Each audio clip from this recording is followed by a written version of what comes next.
Keputusan Dewan Kehormatan Penyelenggara Pemilu yang menyatakan KPU melanggar kode etik karena menerima pendaftaran Gibran sebagai cawapres pada Pilpres 2024 berpotensi mengakibatkan hilangnya kepercayaan publik terhadap penyelenggara pemilu.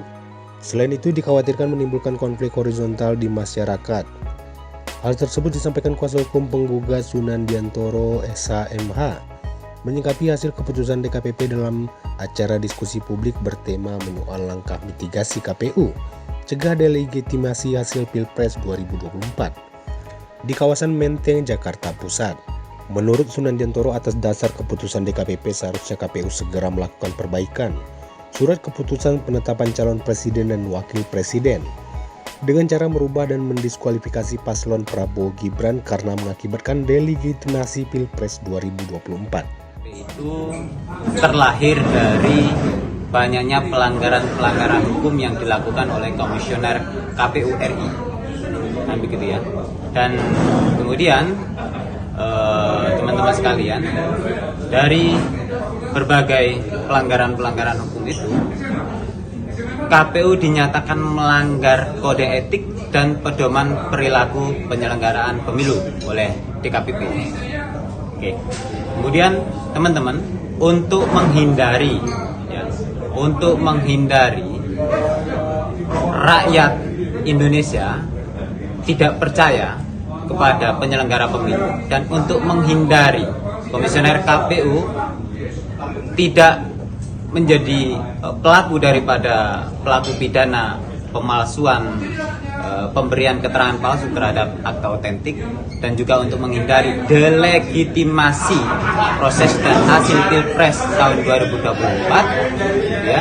Dan juga yang terakhir ini yang paling berbahaya adalah untuk menghindari adanya konflik dan chaos horizontal di masyarakat, maka seharusnya atas dasar putusan DKPP itu KPU RI segera melakukan perbaikan surat keputusan penetapan pasangan calon, yaitu dengan cara merubah dan mendiskualifikasi pasangan calon Prabowo Subianto dan Gibran Rakabuming Raka karena mengakibatkan delegitimasi Pilpres 2024.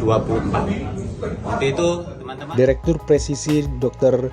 Demas Brian berpendapat bahwa keputusan KPU masih bisa berubah karena bagian dari keputusan tata usaha negara.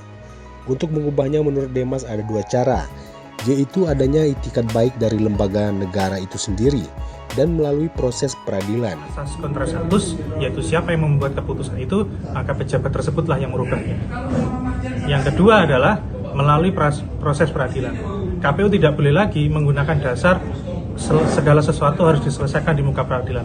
Karena kita menginginkan KPU memiliki etikat baik, sebagaimana dia telah diberikan peringatan oleh DKPP bahwa melanggar etik, sehingga dia harus memperbaiki perilakunya, yaitu dengan memperbaiki keputusan yang telah dinyatakan cacat etik oleh DKPP. Itu. Sementara itu, Romo Frans Magnus Suseno mengingatkan bahwa etika itu menjadi tolak ukur pembeda antara manusia dengan hewan. Jadi jangan sampai negara ini dipimpin oleh orang yang tidak menjunjung tinggi etika. Terjadi dengan jujur, tanpa manipulasi, betul mencerminkan kehendak rakyat.